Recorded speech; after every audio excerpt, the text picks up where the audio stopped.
Salomão teve 3 fases na vida dele. E essas 3 fases ele colocou nos livros que ele escreveu, porque Salomão escreveu 3 livros da Bíblia. Na ordem aqui nossa é Provérbios, Eclesiastes e Cantares. Os 3 foram Salomão quem escreveu. E cada livro expressa uma fase da vida de Salomão. Por exemplo, em Cantares, você vê que o que eu vou falar agora não está na ordem aqui cronológica. Mas em Cantares, Salomão era um jovem apaixonado. Depois, em Provérbios, ele já era uma pessoa um pouco mais experiente, mas que estava buscando o quê? Sabedoria. Porque o livro de Provérbios, quem já leu Provérbios? Provérbios é o livro da sabedoria. E no terceiro e último livro, que é o Eclesiastes, já é a fase dele adulto, maduro, a fase madura, que ele chega à conclusão que tudo é vaidade. Olha que interessante. Então ele teve a fase do jovem apaixonado, de um homem buscando sabedoria, e na vida madura dele, ou no final da vida dele, ele chega à conclusão que tudo é vaidade. Qual é a fase que nós estamos? Independente da idade. Quando eu ouvi isso, eu cheguei à conclusão que eu estou já na terceira fase de Eclesiastes. Eu já cheguei a essa conclusão, já estou nessa fase, tudo é vaidade. Que é a fase que você não esquenta a cabeça com mais nada. Você não fica brigando por bobeira. Na fase de mais nova, a gente era apaixonado pela vida, pelas pessoas, por ideologias, e brigava, né? Quantas pessoas passaram pela fase apaixonada pela igreja? Eu já passei, que brigava pela igreja, a minha igreja é melhor, o meu pastor, falava mal do meu pastor, ficava bravo. Só que eu já passei disso, e hoje, pensando em tudo isso, o que eu penso hoje? Tudo bobagem. Mesmo brigando pela igreja ou pelo meu pastor da época. Vaidade. Você está entendendo? Então você pode pegar em outras áreas da tua vida, familiar, financeiro, tudo bem que na vida financeira e fora há uma certa competitividade que não deve excluir isso. Mas até nessa parte financeira, chega uma hora, porque o próprio Salomão, não vamos ler tudo aqui, depois na tua casa você lê o livro de Eclesiastes, ele fala, ele diz assim, olha, eu conquistei riqueza, conquistei bens, porque ele foi o homem mais rico, não é verdade? Foi o homem mais rico. Ele fala, eu tive servos e servas. Mas mesmo assim ele diz, tudo é vaidade. Vamos ler aqui, no capítulo 1, versículo 1. Olha só, palavras do pregador, filho de Davi, rei em Jerusalém. Versículo 2, o que ele diz aí? Vaidade de vaidades. Aqui ele está desabafando. Por que o senhor fala que ele está desabafando? Por causa desse sinal de exclamação. Eu não sou professor de língua portuguesa, mas eu aprendi isso na escola e eu nunca esqueci, que exclamação é expressão. Interrogação é o quê? Pergunta, dúvida. Então está escrito aí, vaidade de vaidades. Então ele não falou assim que nem um robô, vaidade de vaidade. Não, ele falou como? Vaidade de vaidade. Tudo é vaidade. Ele se expressou. Amém, irmãos? Ele chegou nessa fase aqui e ele sofreu um pouquinho, sabia? Você sabia que Salomão, apesar de toda a sabedoria que ele adquiriu, riquezas, infelizmente no final da vida ele se perdeu. Muitas pessoas aí endeusam Salomão, mas no final da vida ele se perdeu, né? Mas ele chegou a essa conclusão, depois de passar pela fase do jovem apaixonado, da pessoa buscando sabedoria, aí ele chega na última fase da vida dele e ele diz, quer saber de uma coisa? Tudo é vaidade. Em outras palavras, tantas coisas aí que eu fiz, que foi bobagem. E nós temos que chegar, irmãos, nessa conclusão, nessa fase, não importando a sua idade, como eu falei. Porque quando a gente para pensar, irmãos, quantas coisas nós competimos por vaidade. Eu falo até no meio ministerial, né? Antigamente havia uma vaidade entre os pastores. Pastores chegavam nas reuniões e um ficava contando vantagem em cima do outro. Ontem eu tive 500 pessoas na minha igreja.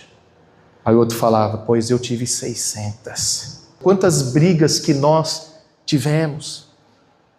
Quantas competições, às vezes até aqui na igreja mesmo, mas principalmente na família, que você chega à conclusão, tudo bobagem, tudo vaidade. E a gente, quando o Salomão chegou nesse ponto, porque ele falou mais coisas, olha só, antes de completar o que eu ia falar, nós lemos Eclesiastes 1 e 2. Vamos ver Eclesiastes 12, aí mesmo Eclesiastes, capítulo 12, versículo 1. Olha aqui já, essas são as últimas palavras aqui do livro de Eclesiastes. Lembra-te do teu Criador nos dias da tua mocidade, antes que venham os maus dias e cheguem os anos dos quais venha dizer, não tenho neles contentamento. Aqui, irmãos, ele está dando um conselho para a juventude. E ao mesmo tempo que ele está dando um conselho para a juventude, e agora já uma pessoa no final da vida, maduro, ele está dando um desabafo aqui. Quer dizer, lembra do teu Criador nos dias da tua mocidade, antes que venham os maus dias. Que para ele vieram os maus dias. Porque muita coisa que ele lutou, que ele fez, que ele até conquistou, mas ele chega no final da vida dizendo, olha, conquistei tudo isso, mas tudo é vaidade. Ou seja, muitas coisas ele sofreu, fez ele sofrer. Ele teve tantas conquistas, mas ao mesmo tempo fez ele sofrer.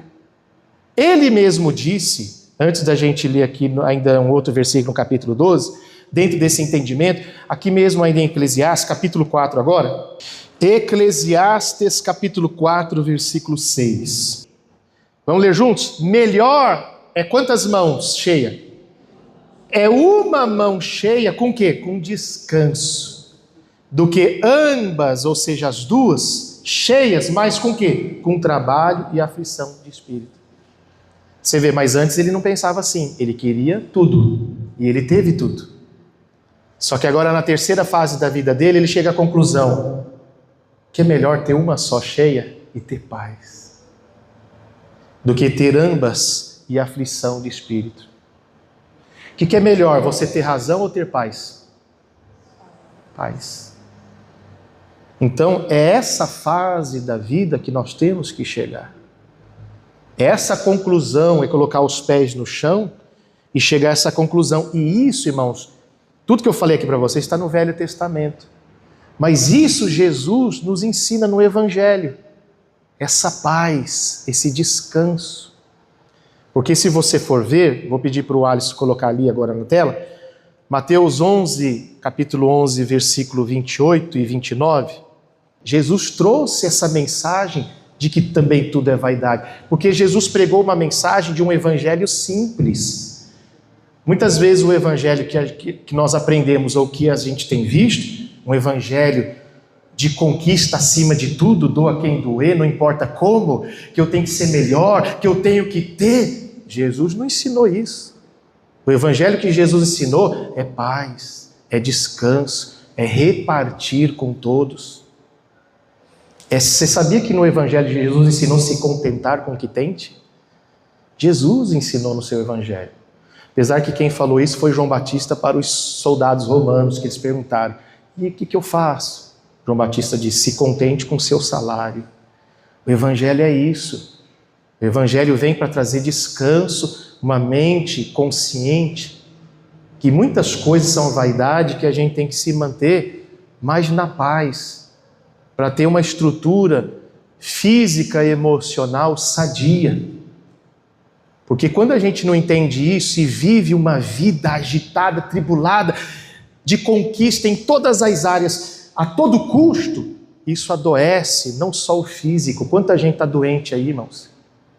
No físico, mas adoece a alma, adoece a mente, adoece o emocional. As pessoas mais ricas, que existe no mundo ou no país são as pessoas que mais tiram a vida, são as pessoas que mais chegam à conclusão de um vazio dentro de si, se esforçaram, lutaram, até conquistaram pelo seu esforço, mas talvez teve um preço, a custo de quê? Sua saúde.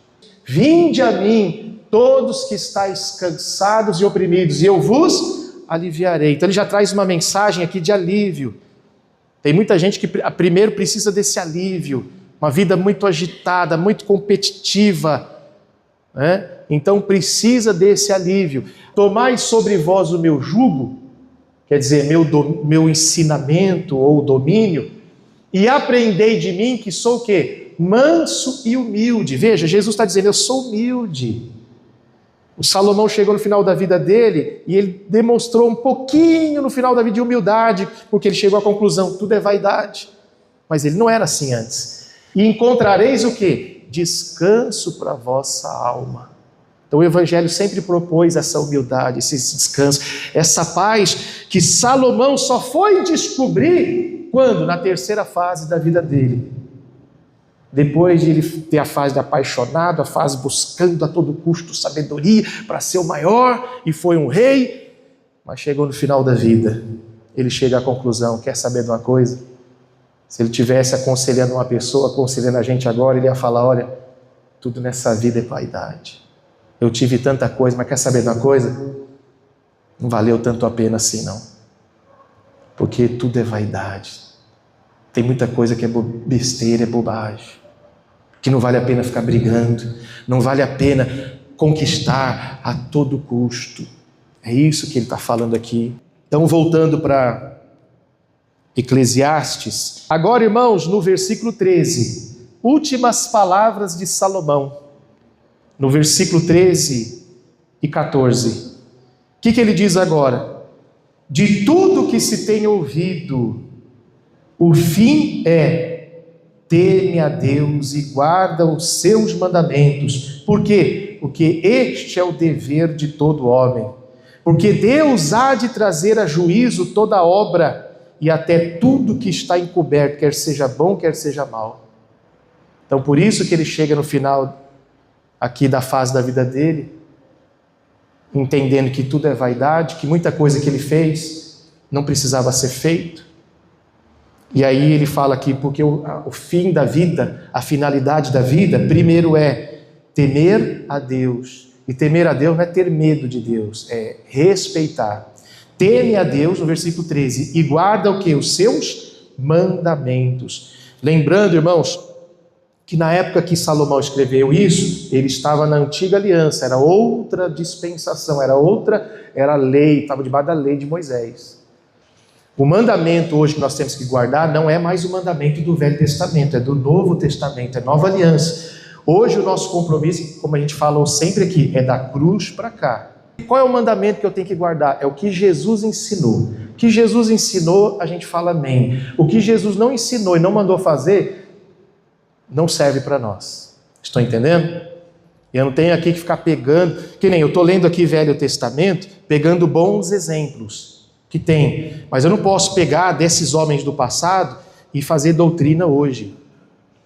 A vida deles e o Velho Testamento, a lei, os profetas, podemos tirar alguns bons exemplos, mas não serve mais para doutrina hoje. Hoje a nossa doutrina é Cristo, é Jesus, amém? É o que Jesus ensinou, é o que Jesus falou, amém, meus irmãos? Versículo 14, porque Deus há de trazer a juízo toda obra e até tudo que está o quê? Encoberto, quer seja bom, quer seja mal. Então, irmãos, isso aqui veio para nós, todos nós, pensarmos na nossa vida que temos vivido, a maneira como que temos vivido, a maneira como temos se relacionado, não só com Deus, mas entre nós, e chegar à conclusão que muita coisa é vaidade, que muita coisa é enfado da carne, que a gente tem que chegar em certa fase da vida e procurar viver o Evangelho que ensina eu ter paz, eu ter descanso. Aquilo que a gente falou, o que é melhor, ter a razão ou ter paz? Então nós já chegamos à conclusão que é melhor ter paz. E Jesus é o príncipe da paz. Jesus, muitas vezes, as pessoas estavam querendo apedrejar, querendo discutir com ele. Tem um versículo que Jesus saiu de fininho, nem perceberam. Quando foram ver, cadê ele? Prende ele já estava longe. Jesus fazia isso, ele saiu de fininho. E é assim que nós temos que agir, amém, irmãos? É assim que nós temos que nos comportar. Para quê? Para ter paz. Pastor, por que você não faz isso? Pastor, por que você não faz aquilo? Porque nós temos que ter... Um dia desse, uma pessoa, porque nós temos que ter a fé, nós temos que ter a unção de Sansão. Eu disse, não tem que ter unção de Sansão, eu já tenho a unção de Cristo. Não, porque nós temos que ter a fé de Josué. Josué deu tantas voltas. Não, eu tenho que ter a fé de Jesus. E a fé de Jesus me ensina, sim, a orar, determinar, tomar posse da bênção, mas depois, ficar em paz. O próprio Davi já dizia isso. Entrega o teu caminho ao Senhor, confia nele. Amém, irmãos? Diga graças a Deus. Diga obrigado, Jesus.